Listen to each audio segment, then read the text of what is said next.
Después de la introducción de máxima importancia, aquí está nuestra primera lección. Aquí estudiaremos los secretos de la planificación.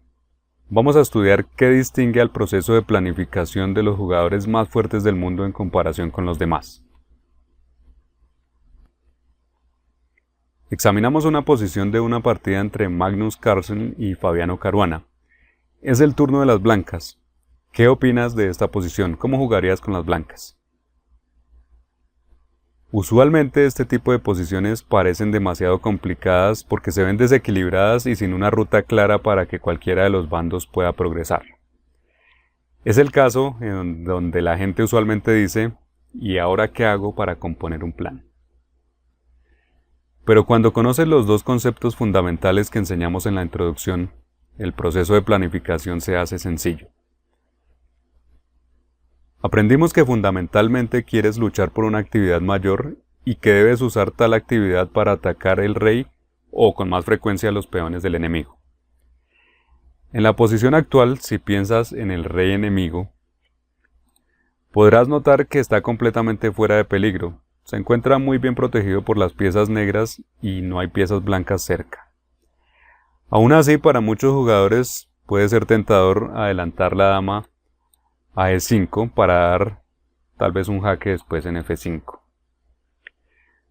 Por el contrario, los jugadores fuertes reconocen sin mayores cálculos que no hay piezas blancas suficientes en el flanco de rey y que en cambio hay varias piezas negras allí.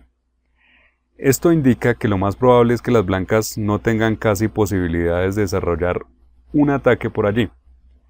Llevar más piezas toma su tiempo y por supuesto que las negras pueden usar ese tiempo para ejecutar algún plan en contra o movilizar más piezas para defender.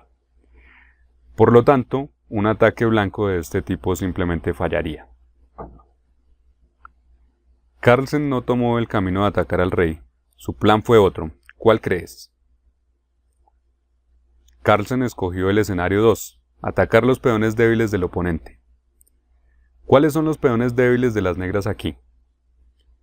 Los peones débiles son normalmente aquellos que no están protegidos por otros peones y que por lo tanto pueden ser atacados por piezas. En esta posición, los peones D5 y B4 son débiles. Ninguno tiene respaldo de otro peón y entonces pueden ser atacados por las blancas con la esperanza de poder capturarlos. El peón en D5 ya está siendo presionado con fuerza. Pero las negras han neutralizado la presión al poner suficientes piezas también para protegerlo.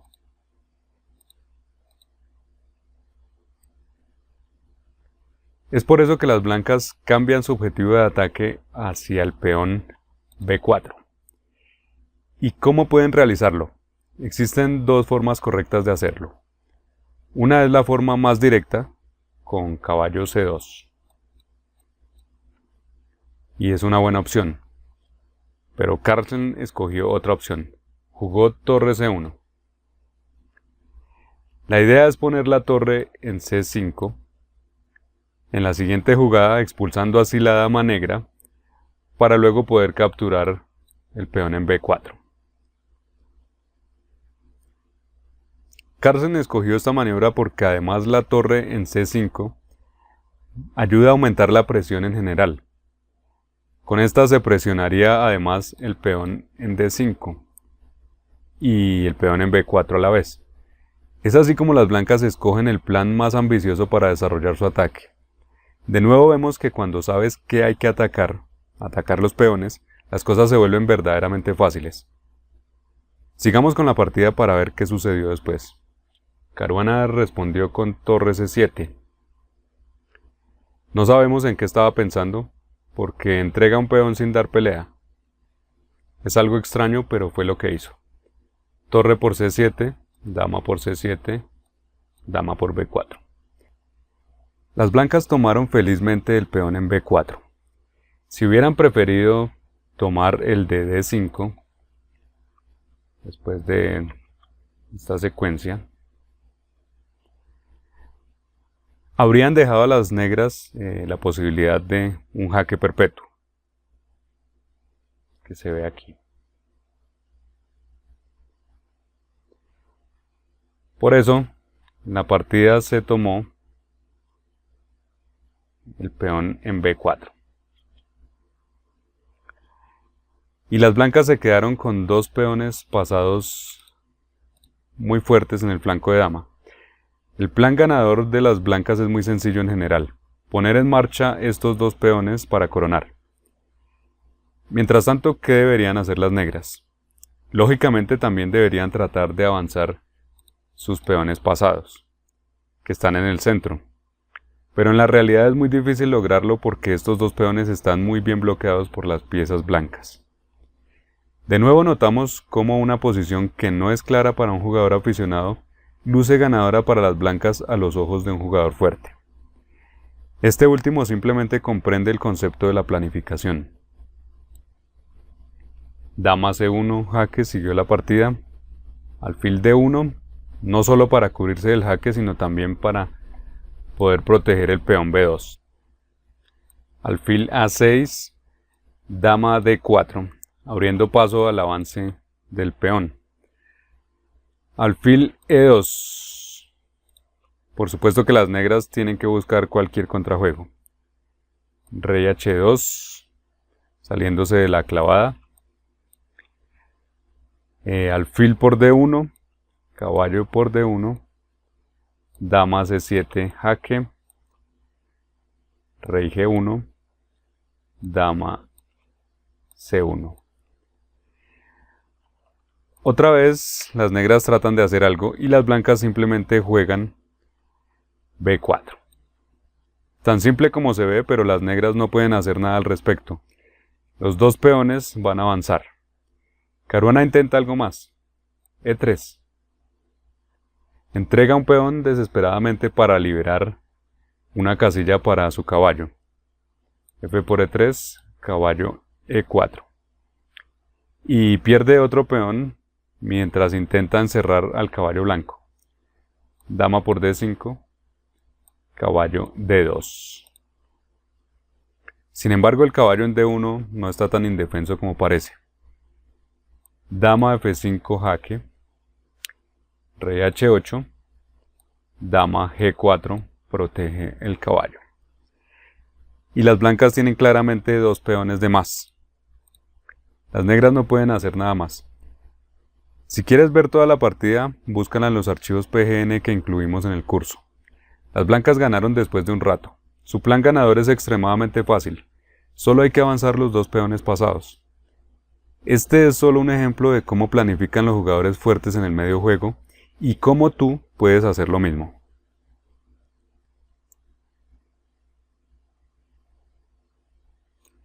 Aquí tenemos otro ejemplo. Fabiano Caruana otra vez con negras, pero ahora contra Hou Yifan, la varias veces campeona mundial de ajedrez femenino. Observa cuidadosamente la posición y piensa en qué jugarías con las blancas. La posición está bloqueada y no es fácil hacer nada drástico. Sin embargo, hay algo que se puede notar de inmediato, y es que las blancas pueden capturar un peón. El de A4. Está atacado 3 veces y defendido solo 2. Por lo tanto, las blancas podrían y deberían tomar este peón. Esa era la forma de continuar y la computadora evalúa que la posición resultante sería ganadora para las blancas con los dos peones extra que tendrían. Por supuesto que no sería fácil concretar dicha ventaja porque los dos peones están bloqueados apropiadamente. Aún así, son dos peones de más y las negras no podrían crear ninguna amenaza real mientras tanto. Las blancas tendrían que seguir mejorando su posición gradualmente. Intercambiar las piezas que bloquean a sus peones sería uno de los pasos requeridos y estarían ganadas. Sorpresivamente, Yifan no tomó dicho camino y en su lugar jugó torre A3. Movimiento que se ve un poco extraño, pero su idea se verá en unos momentos. Alfil A5, activando el alfil. Caballo D a F1, caballo estaba atacado. Alfil B6 y caballo G3. Aquí podemos ver finalmente la idea de las blancas. Se han decidido a iniciar un ataque por el flanco de rey. Yifan ha llevado el caballo a G3 para saltar a F5.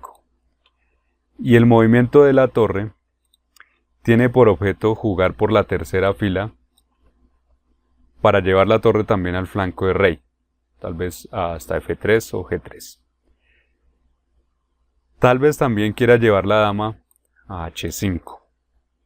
En resumen, las blancas desean desencadenar un ataque por el flanco de rey.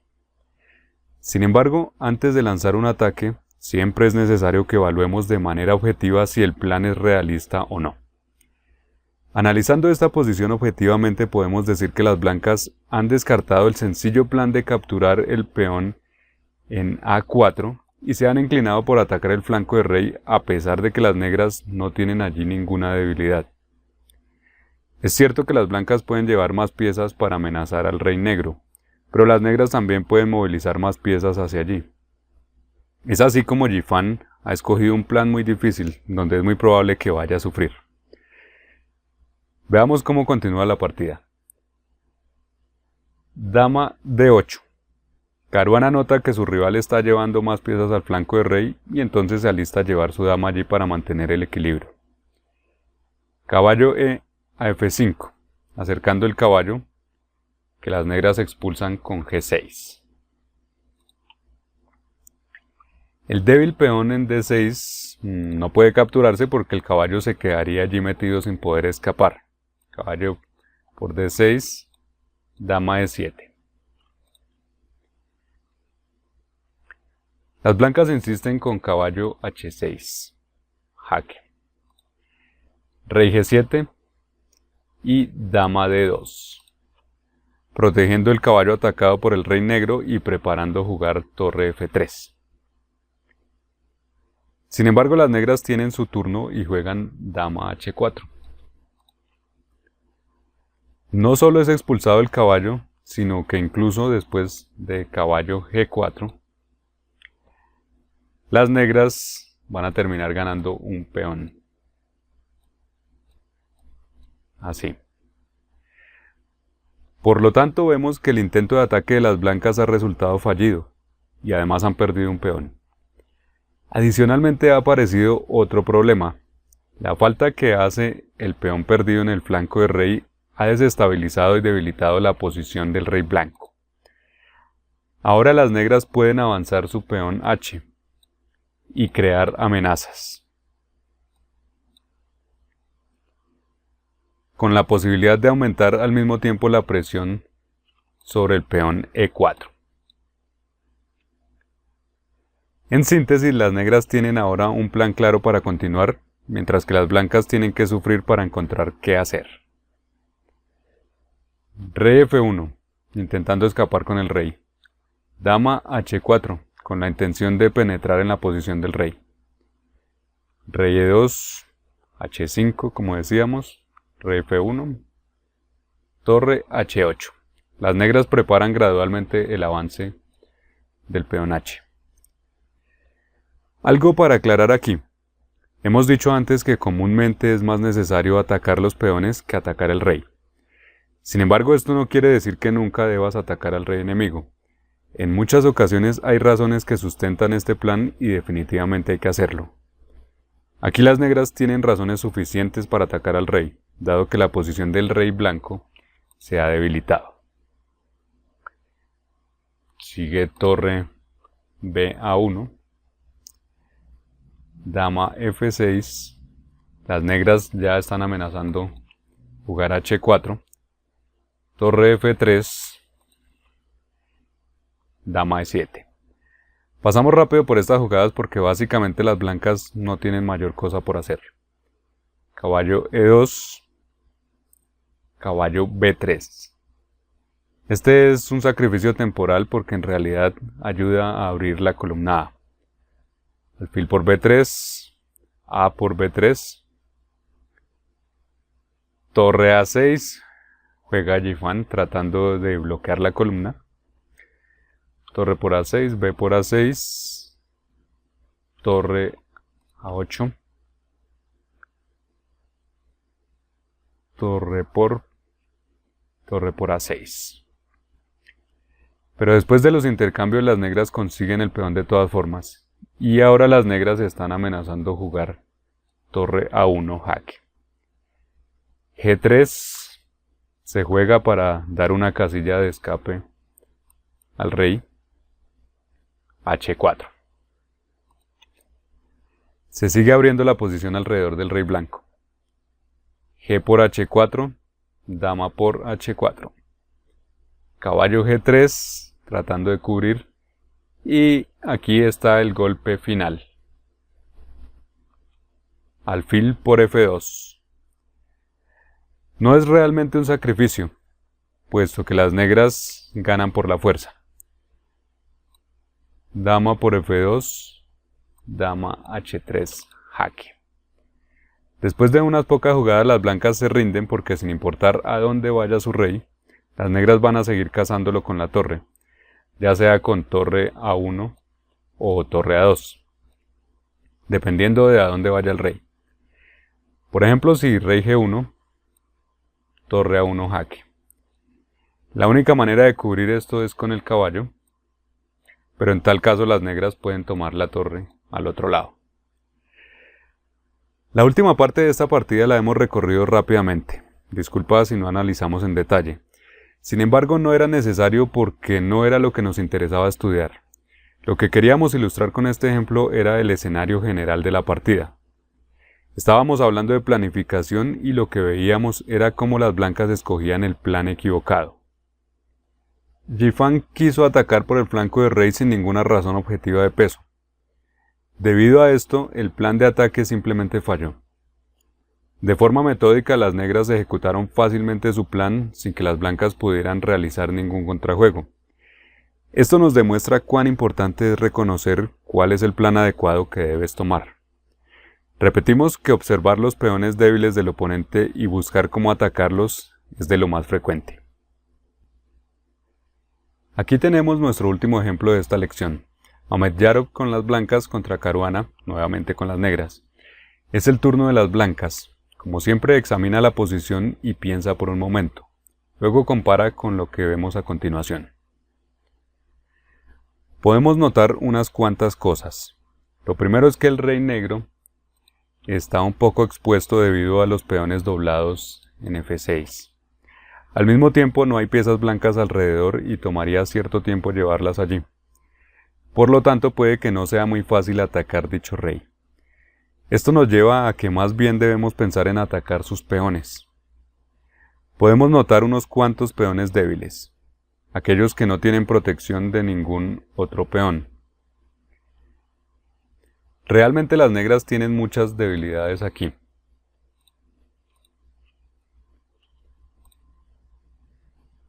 Pero específicamente podemos notar, por ejemplo, que el peón de F6 es débil y las negras tienen que mantener su alfil en E7 solo para protegerlo. Eso es algo bueno para las blancas y también es bueno que las negras tienen un peón débil en C4. Los peones avanzados del oponente son usualmente objetivos de ataque más fáciles para nosotros porque están más cerca de nuestras piezas. Así se les puede atacar más pronto. El peón se ha metido en nuestro campo, este peón de C4, por su cuenta y entonces no necesitamos avanzar nuestras piezas para atacarlo. Ahmediyarov elige atacar este último peón. Juega torre D4. La idea es simplemente atacar el peón C4. Es cierto que por ahora está protegido, pero se va a aumentar la presión en las próximas jugadas. Ante esta situación las negras jugaron A5. Este es un intento un poco desesperado, pero es difícil encontrar otra cosa por hacer. Con este ejemplo podemos notar por qué tener debilidades resulta algo tan crítico en una posición. Porque las negras tienen unas cuantas debilidades, unos cuantos peones débiles y las blancas tienen un plan muy claro de atacarlos. En contraposición, dado que las blancas no tienen ningún peón débil, resulta complicado para las negras siquiera encontrar un plan lógico. Es por eso que los jugadores fuertes siempre ponen tanta atención a las debilidades, a los peones débiles, a las casillas débiles, porque eso te permite entrar en el escenario 2 de atacar los peones débiles, capturar alguno y luego coronar. Las negras acaban de jugar A5 para tratar de crear alguna debilidad en la posición blanca también. Las blancas lo ignoran y juegan caballo D2. Ahora se está amenazando tomar el peón, y no solo eso, sino también atacar las piezas pesadas negras sobre la columna C. Por ejemplo, si las negras tomaran ingenuamente en B4, estarían perdidas después de torre por C4. La torre blanca está protegida por el caballo y por lo tanto no puede ser tomada. Y si la dama se hace a un lado, las blancas simplemente toman en C8 y se llevan toda una torre. Obviamente que esta no es una opción válida para las negras, que tienen que hacer algo diferente. Y juegan torre G8. Viendo que la batalla está perdida por el flanco de dama, Caruana intenta cambiar su atención hacia el flanco de rey. La sencilla amenaza es dar mate en G2, pero la respuesta también es sencilla. G3. Sigue A por B4. Torre por C4. Un movimiento intermedio que ataca a la dama. Así se tomaría primero el peón de C4 y luego sí el de B4. Las negras responden con B3. Un movimiento bastante desesperado con el que se busca crear contrajuego, pero que no cambia las cosas. Caballo por B3. Dama F3. Esta era la idea de las negras. Alejar al caballo blanco del flanco de rey. Al hacerlo se desea crear algún ataque por allí. Las blancas hacen caso omiso y juegan tranquilamente A4, poniendo a salvo el peón, ya que estaba atacado por este alfil. Hay que poner atención a este tipo de posición. Las negras están concentrando sus piezas alrededor del rey blanco. Si el jugador de las blancas fuera un aficionado, normalmente empezaría a ponerse nervioso y trataría de hacer algo de inmediato para cubrir su rey. El jugador aficionado no le pondría atención a su peón A, porque diría, es solo un peón, cuidar el rey es mucho más importante. Pero los jugadores fuertes saben que un insignificante peón en marcha puede convertirse en una nueva dama que puede traer la victoria. Un pequeño peón puede hacer una gran diferencia, y es por eso que Mohamed Yarov jugó A4. Él de verdad quiere salvar este peón porque es un peón pasado con un gran futuro por delante. Mientras tanto, ¿qué pueden hacer realmente las negras en el flanco de rey? En verdad, nada.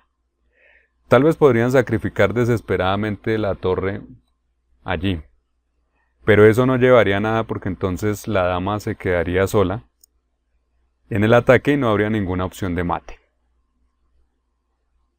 Alfil D6. Un intento por preparar el sacrificio alfil por G3 para seguir atacando, pero hay varias formas de detenerlo. En la partida las blancas jugaron el simple torre C8, intercambiando torres y neutralizando el ataque negro incluso antes de que comenzara. Rey G7 y dama C2. Después de intercambiar las torres, la dama regresa a C2. Esta vez sí para cubrir al rey en caso de que las negras se decidan a sacrificar el alfil en G3. Alfil B4. Ahora básicamente las negras están perdidas porque otra vez las blancas tienen un plan claro de mejorar la actividad de sus piezas gradualmente y preparan el avance del peón A. No hay nada que puedan hacer las negras para oponerse a este sencillo plan. Sigue dama C4, dama B7, protege el alfil, A5. Comienza a avanzar el peón. Alfil D6, A6, dama B6, caballo D4, dama A5, rey G2, Un poco de profilaxis. Dama A3. Dama C6. En este punto las negras se rindieron, porque no pueden impedir algo como Dama B7, que respalda los dos últimos pasos del peón hacia la coronación. Este ha sido otro ejemplo que te enseña la importancia de comprender correctamente el concepto de planificación, pero además te enseña la importancia de las debilidades. Hay que notar que en esta partida las blancas ganaron solo porque las negras tenían un pequeño peón débil. Es así como una sencilla debilidad puede volverse crítica y decidir si ganas o pierdes la partida. Es por eso que en el área del ajedrez posicional se habla tanto de debilidades, de ocupar casillas débiles o de atacar peones débiles. Si esto no era muy claro para ti antes, si no comprendías su verdadera importancia, espero que después de estudiar esta lección se vuelva supremamente obvio para ti que así es como puedes entrar en el escenario 2. Atacar un peón débil, capturarlo, intercambiar piezas y coronar en el final. Al conocer este plan, puedes entender cuán importante es no permitir debilidades en tu posición y en cambio crear debilidades a tu oponente.